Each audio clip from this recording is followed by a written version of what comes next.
I won't talk my mind, oh. For anyone will feel relate, oh.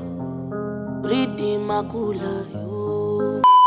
What's good, beautiful people? It's your boy Mano, aka palmwinepapi. Welcome back again to the channel. If you're new here, definitely don't forget to like, share, and subscribe to the channel. I'm trying to get to 5k, so please, let's make that happen. Alright, today, ladies and gentlemen, we're talking about Teni. We're looking at Teni's debut album, Wonderland. Okay, Teni has been an artist that we are very familiar with. We've gotten a chance right from 2017 when she came out with one of her first singles, Fajin Teni. But Teni has grown to be a very lovable personality beyond her music. She's a pop act that taps so much from Fuji, so much from Juju, and really makes inspirational numbers like Uyomeyo. Like, there's definitely one of the most inspirational songs we've had on the mainstream level.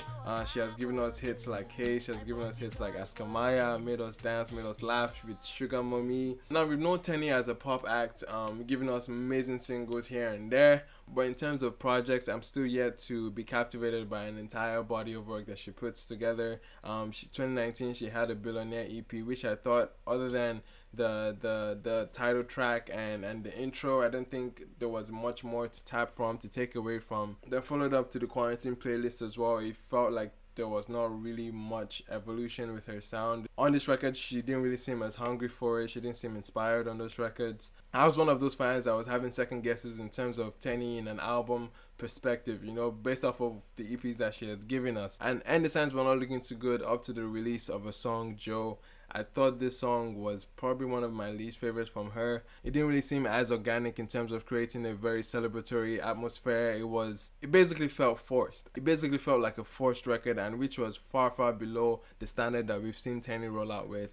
And then I was scared, though, I won't lie. I was honestly scared after that song. And then a huge thing happened after that. The rollout started to kick in, okay? The rollout started to show her the universe that she was trying to paint. Prior to this album, I felt like the art of rollout has been lost in Nigerian music album culture. Like, it's been lost. But Teni honestly brought this back with the amazing like content that she was putting out regarding the album, just painting the universe for us prior to hearing the album. You can see instances of that through the amazing documentary that really told the story and told the journey of her putting together this album. We can tap into the energy of the room where she was recording. We saw the faces of the people that worked on the album. We saw that it was executively produced by Fields. All these things started ramping up the excitement, the anticipation for this album. And the rollout for the song For You, where you can see her in video leave traffic to disturb the video and chase him down and basically like beg for him to be on the album, like say, Omo, you must be on my album. All that was like, Omo, like we're getting this like this build up, and there's this storyline to it that we're getting attached. We're becoming a part of the story of this album. And the song For You with Davido drops, and it's just orgasm. Like, it's just amazing how much that song captivated you. The passion, the emotions behind it, that very captivating punching hook from her and Davido going back and forth. It's an amazing song, definitely one of her best work yet. And then the excitement for the album is at an all-time high after the song. That's the thing about an amazing rollout can do. It's a double-edged sword. On one hand, it's really getting the listener excited for the album. It's creating a universe that we can see. It's creating an era in her career.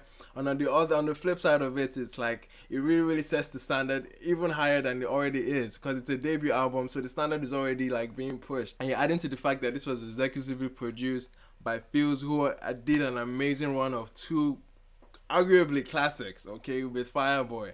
And like, the exposition is through the roof at this point, and it leads us to this point where we're getting to the album. You can see she's saying Maja. If you're not Yoruba, it's basically saying, if they don't open door for me, Maja, like basically I'll break into the door that they're trying to set up in front of me. Any gatekeepers that is out there, I'm going to be shattering through it. And it's reminding me because I'm seeing clips of the rollout as well, where we see, like, I think the VR experience that she sent out to many people. You can see I opened a gate with it, and there was a gate opening, and I'm thinking that to that Maja kind of thing, where she's like, if they don't open the door for me, I'm gonna break into it. So I'm just connecting it to the rollout again. That's a brilliant way. And then at the end of the song, you're seeing an oriki, which in Yoruba is basically like a poetic praise that is significant to a family, to like a tribe or like a clan, basically. Yeah, not a bad record. It's just another call to the dance floor type of song. Didn't really see too much to it. I just thought the flow was calm. It wasn't, I don't know, I don't think she challenged herself here on this one. It just felt really, kind of see it as an okay record. I don't think it's definitely one I might be coming back to. I don't think it has that replay value for me. But I can see what she was going for with this one. At this point, it's important to note that Davido is also the only feature on this album. Came in at the very beginning of the album, which was a very huge highlight of the album. Like I said on my previous review of Joeboy's album, going an album with almost no features in this case, it's a very risky move, and it's a huge hit or miss, and it's gonna take a lot to be able to nail it. Interesting record, obviously, like a lot of sexual innuendos here and there. Production on this one was kind of iffy. The amazing bass guitar in the intro, but other than that, I wasn't really getting much. The trumpet sounded kind of iffy. The drum rolls were decent at best. I don't think there's a striking melody to this or an instance to come back to. It's definitely a filler record that I'm hearing so far.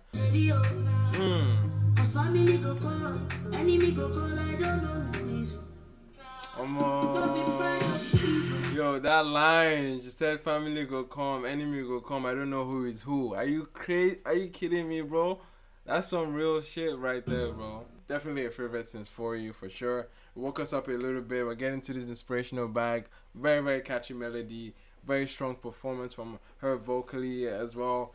Lyrically, like, bro, songwriting this is a comfort zone. This Teni could definitely like she's an amazing writer. She's shown us that on numerous records before all of this, but I feel like she's definitely in her bag when she gets into this real life material, you know, when she's talking to this real life material about how people set up standards for you and expectations, and then you putting yourself first can be looked at as you being snobbish. Very relatable lines over here. The narrative is very strong, and it has this very calm, very soothing atmosphere that we are kind of seeing consistently. I love the flow of the 1000 man for your matter. That whole narrative of being confrontational to defend the one that you love. I love it. I love that narrative. Very sweet. But I think the structure of the song is very similar to other records that we've heard so far. At this point in the album, I'm starting to feel repetitive in the vibe and the atmosphere of the album. The melodies so far haven't been as striking as they ought to be. I know it's just that punching hook. I don't think we've gotten it since maybe Hustle. I love the energy to shift a bit. I love the atmosphere to be a little bit more dynamic than it is right now. Okay, we're getting hip hop. Okay. Don't want no emotion. Okay, this is what I wanted. This is what I wanted right here. Okay, this bass is knocking. Very strong topping energy on this. I absolutely enjoyed it, man. Love the bounce, love the fact that we're getting a different sound, a different bop to it, and I definitely enjoyed it. Shout out to Pre-Prime on the beats for that one. Interesting, man. Again, a lot of sexual tension on this. Very aggressive beat on the back end of things, and this very up-tempo energy, pulling away from that laid-back atmosphere that it was in before. But yeah, very aggressive, man. Very aggressive record here. Just want to injure me with that thing. I'm like, bro, okay. I was expecting a lot more like inspirational, soulful, and closed up Teni, but she's definitely showing us that freaky side, you know. Like, okay, first off, production on another level, man. Like, I definitely love the guitar riff that was very present throughout the entire course of the song. Very strong high life atmosphere being painted here. I just love that the little details in the shekere. You're hearing the shekere, you're hearing that, I forget the name of that instrument, but the one that has a very fluffy handle, and then you're hitting it against one of like a vase, like a if you guys know the name of the instrument I'm talking about, definitely leave in the comment section. I thought this was an interesting song. Definitely started off very exciting, but it's 4 minutes 45 seconds, which it felt kind of lengthy because the song kind of dragged on for far too long, and it didn't really have a bridge or a change in momentum or like a striking moment. And also to add to the fact that the hook, as interesting and as clever as the hook is, it's not really captivating, it's not really punching. There is no strong replay value in this. Now we're getting the very soulful side of Teni. The atmosphere already feels very focal and traditional already. Like, see, this is what I'm talking about. Teni in her bag. There's so many reasons why I love the song. That dynamic flow, that surprise elements being popped off here and there. I loved it. I loved that tropical atmosphere of the flute and the waterfall. Just felt like a very relaxing soulful atmosphere, man. A good example of a very captivating hook that makes you want to sing along with it. Is another instance of her talking about people waiting on you to fall, and make sure when you're running, make sure you tie your shoelaces. Like, I love that metaphor that she had there with it. It was very brilliant, very clever. That's definitely a strong attempt at an Amapiano vibe, but obviously breaking the rules of every Amapiano song. Like, frankly, the hook doesn't seem that inviting or exciting as well. The atmosphere could have been a little bit more loungy. It felt more complex than it ought to be. For an Amapiano record, simplicity is key here, but I don't think this was simplified.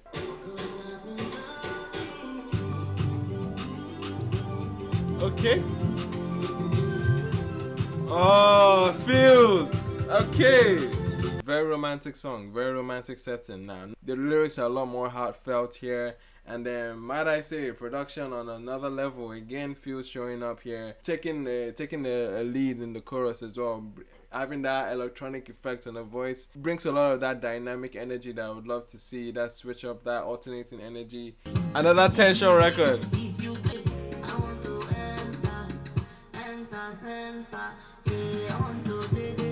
Teni. She took us to the east with this one, very, very Eastern high life.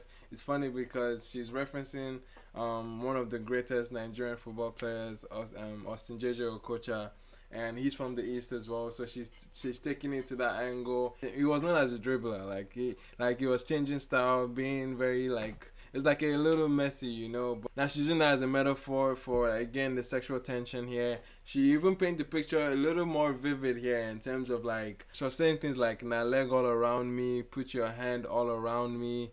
It seems kind of repetitive though to be pushing or to be hampering on this narrative. A lot. This narrative is stronger than I actually expected on this album. Like it's starting to seem like the overarching theme here. If we're picking up what she's dropping, you definitely get the hint here. 1995. Wow. Amazing song dedicated to her late father. You can definitely hear the story here when she was making the point of carrying on his legacy. Starting to seem like a picture as well that was painted in the VR experience. Very heartfelt. Feels had this atmosphere that was so infectious. The modulation that came in there was crazy. It was just awesome. It was just a very, very pleasant atmosphere to be in. I definitely love this narrative here. It's all about self-love. She's obviously embracing the fact that she's plus sized, and she's owning that narrative that this is me, this is who I am, I love who I am, regardless of what you might say. And I love that energy, man. But a lot of people relate to it too as well. A very, very strong, powerful ballad here that is tackling issues, societal issues like police brutality that we can see in the West, such as like the Black Lives Matter movement, and even down to Nigeria, the NSARS movement as well. That narrative, I just want to be free. I just want to be free from all the shackles. I'm sure in the middle of the process of creating this album, the whole world was on fire, man, and she just added this as a bonus to it, just to make it feel like, okay, I had to relate that moment in this process, in this album, you know. Now, in terms of the themes on this album, I think it might seem like a reach to say this, but one of the vivid points that I kept seeing on the records was the fact that a lot of the sexual innuendos were hinting towards a sexual preference towards women. And yes, you could definitely see instances of a romantic setting, say like For You, that could hint towards a man. Obviously, we saw Davido there. She was singing to him, even from the video. Like that was a clear definition of her singing towards a man. But on an instance where we're getting like a song like a culture, when she's saying I want to enter center, and she's saying something about wrapping your legs around me, little things like that. And a song like Toxic as well, it's, you can hear in the hook when she's saying I'm gonna make you say nah nah nah, like it's all these hints. I know it might seem like a reach, but it's an observation I was trying to make. And I'm saying this cautiously because I don't know if it's a narrative that she also wants to be out there. We're coming from society, we're coming from a culture that kind of expression or that level of expression is being suppressed. And I don't want to feel like I'm imposing that narrative onto her. It's all speculative. I felt it would be disingenuous to not point it out as one of the themes that was kind of like carried on throughout the course of this album. A lot of the other themes here were very romantic settings that we could catch on the song like Wonder Why. That was a very beautiful one. That I would have loved to see more ballads in this one, like the ballad that we got at the end, like Black. I would have loved her to actually make a claim for her being a powerful vocalist. I feel she has a very strong and powerful voice that I would have loved to see that utilized more in the album. We got a ballad nonetheless, and I was really excited that we got a ballad. Again, the hustle mentality was a strong theme here. We could see that in the song called Hustle. We could see that in the song Where, like, it was very, very strong, very inspirational. She's done it before with Uyomiyo, and it was a no-brainer for, again, when she gets into that bag, my G, it's like, it's heavy and it's very, very strong. I absolutely loved it. My biggest problem with this album is the fact that for an album that was going to be with no features, almost no features other than Davido, there were so many moments in this album that helped drag the album even further than it should have been. The experience was definitely tainted. There were songs here that felt redundant, felt like they were tackling the same thing, that they've already been there, done that. A song like On, a song like Okocha, a song like 100 Meters, FBI too. Like, I feel like these are songs that could have made the album a lot more concise. Towards the end, it became more eventful, like that song, like Triple XL, and the song Black as well. But nonetheless, the production here was key. My favorite on this song has to be For You, the most captivating hook here, the most exciting of the records, has Davido in his bag here. The only feature on the album, definitely a peak moment. We have a Hustle as well, very relatable when it comes to the narrative of pushing and going further. Another one, Beware, for me, definitely a bop. That song as well. Ladies and gentlemen, now for my final rating. Teni's debut album, Wonderland, it's a 7.5 for me. Thank you so much for watching. If you're new here, definitely don't leave without subscribing. The goal here is I think 5k. Let's get there on 5k. Definitely check out my playlist as well. I'm rolling out monthly playlist and also my playlist for Afrobeats in Canada, so definitely check those out. Thanks so much for watching, your boy. I'll see you guys on the next one. Peace.